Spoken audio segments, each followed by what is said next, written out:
अस्सलाम वालेकुम नाज़रीन, शहर इक़्तिदार से हम हैं और हमारे साथ हैं नवाबजादा जमाल रईसानी, यंग रुकने पार्लियामेंट हैं और सेक्रेटरी जनरल भी हैं। इनसे बात करते हैं कि पॉलिटिक्स में ये इस वक्त जो ऐवान में जितनी भी अक्सरियत बैठी है वो सारे इनसे बड़े हैं। आपने सियासत में बेसिकली कदम कब रखा और सोचा था कि आप भी इस पार्लियामेंट में आएंगे? बहुत शुक्रिया आपका टाइम का। सबसे पहले तो एक चीज़ वाज़ेह हो कि जब भी हम पैदा होते हैं हम सियासत से दूर नहीं हो सकते। ये एक हकीकत है जो हमें तस्लीम करनी होती है। तो सियासत में हमारा जो मेरा पहला कदम था, इब्तिदाई सियासत मैंने 2018 से की। वालिद मेरे शहीद हुए थे 2018 में। उसके बाद मुझे सियासत में आना पड़ा और उस टाइम मैंने बलूचिस्तान अवामी पार्टी के प्लेटफॉर्म से सियासत की। फिर कोऑर्डिनेटर बना चीफ मिनिस्टर साहब का यूथ अफेयर्स पे। फिर 2018 में जब वालिद शहीद हुए थे तो बिलावल साहब मेरे पास आए थे घर पे। उन्होंने मुझसे कहा कि हमें आप जैसे नौजवान बलूचिस्तान में ज़रूरत है। तो अपने दोस्तों के साथ सोच समझ के हमने ये फ़ैसला किया कि हम पीपल्स पार्टी ज्वाइन करेंगे और आम इंतखाबात में 2023 के हम पीपल्स पार्टी के टिकट से कौमी असेंबली का मेंबर के लिए हम इलेक्शन लड़ेंगे। तो एक वाज़ेह हमारा ये पैगाम था कि नौजवानों के लिए नौजवान ही कुछ कर सकते हैं और जिस ऐवान में नौजवानों के लिए फ़ैसले होते हैं तो वहाँ नौजवानों की आवाज़ का रहना, आवाज़ ऊंचा करना वो एक लाजमी चीज़ है। और जिस टेबल पे नौजवानों के लिए कानून साजी होती है उस टेबल पे बैठ के नौजवानों का इनपुट देना, मैं समझता हूँ इससे बढ़कर मेरे लिए ज़्यादा चैलेंज भी कोई नहीं है और इससे बढ़कर मेरे लिए अल्लाह ताला का कोई नेमत नहीं है। अच्छा, जब आपने आपके वालिद साहब के पास आपने एंट्री की सियासत में, और ज़ाहिर है ख़ानदान में होता भी है कि जब वालिद के बाद बच्चे सियासत में आते हैं, तो आपने इस पार्लियामेंट के बारे में जो खाका आपके ज़हन में था और खुद जब आए हैं, क्या डिफरेंस?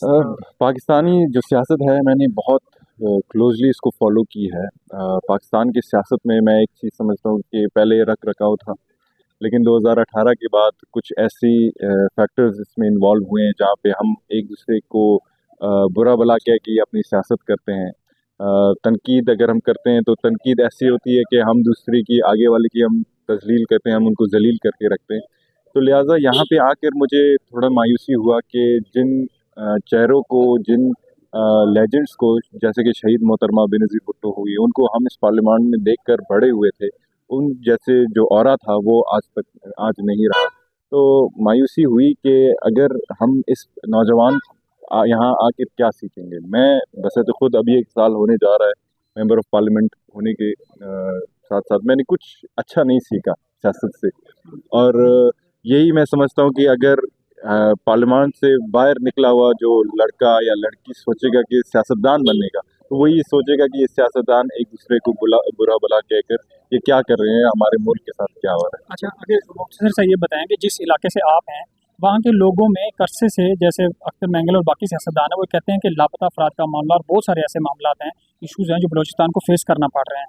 और बलूचिस्तान की जो पार्लियामेंटेरियन हैं या बलूचिस्तान के लोग जो उनको नुमाइंदा यहाँ पे नुमाइंदगी करते हैं, क्या वो कामयाब हैं उन इशूज़ को उठाने में? और लोगों में ये सोच क्यों परवान चढ़ रही है कि उनको जिस तरह मालूम बलोच और बाकी लोग हैं उनमें ये क्या क्यों डेवलप, ये सोशल मीडिया की वजह से है या क्या ये एहसास महरूमी क्यों है? देखिए जी, एहसास महरूमी सिर्फ बलूचिस्तान में नहीं है, बलूचिस्तान में शायद ज़्यादा है लेकिन पूरे पाकिस्तान में भी है। लेकिन पूरे पाकिस्तान में क्यों ये आवाज़ें नहीं उठती हैं अलहदगी की? ठीक है जी, अगर हम इंटीरियर पंजाब में जाएं, हम कहते हैं कि पंजाब सबसे बेहतर सूबा है हमारा, तो इंटीरियर पंजाब में भी एहसास महरूमी है। अगर हम सिंध की तरफ मूव करें तो कराची डेवलप्ड है, इसी तरह आपका इंटीरियर सिंध है, वहाँ शायद पीने को पानी नहीं है। इसी तरह बलूचिस्तान को अगर आप देखें, हमें समझना चाहिए कि बलूचिस्तान का इशू क्या है। रकबा बहुत बड़ा है, कंट्रोल हमारा इतना नहीं है क्योंकि पॉपुलेशन हमारा इतना बड़ा नहीं है। मिसिंग पर्सन जैसे इश्यूज जेन्युइन हैं और इसको मैं समझता हूँ कि रिजॉल्व करना हमारा पार्लियामेंटेरियंस का एक हमारा रोल है। और हम चाहते हैं कि इस पे कानून साजी हो ताकि वो जो मिसिंग पर्सन, जब हम एक नैरेटिव फ्लो करते हैं ना कि मिसिंग पर्सनस को लाना चाहिए कोर्ट्स कचहरी में, तो हमें अपना क्रिमिनल एक्ट भी अमेंड करना चाहिए कि वो भी अगर पिनलाइज्ड हैं तो उनको भी वही सज़ा मिलनी चाहिए जो कि एक दहशतगर्द को या मिलना चाहिए। अच्छा, ये तो हमने इश्यूज़ पे बात कर ली। आपके तो अभी घूमने फिरने के दिन थे, इस उम्र लड़कपन में इंसान दोस्तों के साथ एंजॉय करता है, घूमता फिरता है। आपने पॉलिटिक्स में, मुल्क की मामलात में आपने एंट्री डाल दी, तो इफेक्ट पड़ी आपकी अपनी? बिल्कुल। मैंने बहुत सारी कुर्बानियाँ दी हैं, अपने पर्सनल लाइफ में भी कुर्बानियाँ दी हैं।